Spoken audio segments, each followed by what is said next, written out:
আল্লাহ বলেন কদে আফলাহা মান যাক্কাহা, ওই ব্যক্তি সফল হবে যেই ব্যক্তি নিজের অন্তরটাকে শুদ্ধ করবে। সুবহানাল্লাহ। নিজের অন্তরটাকে শুদ্ধ করার মানে হলো আপনি আল্লাহর পথে চলবেন।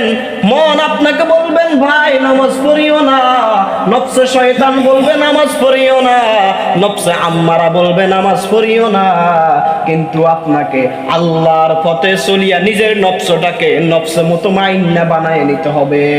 আল্লাহ তাআলা যেমন কিয়ামতের দিন ডাক দিয়া বলবেন ইয়া আইয়াতুহান নাফসুল মুতমাইন্না, আল্লাহ মুতমাইন্না পরিশুদ্ধ পরিতৃপ্ত আত্মাকে ডাক দিবেন। এজন্য নিজের আত্মাকে মুতমাইন্না বানাতে হলে, দামি আত্মা পরিশুদ্ধ আত্মা বানাতে হলে নিজের মনের কথা শোনা যাবে না, শয়তানের কথা শোনা যাবে না।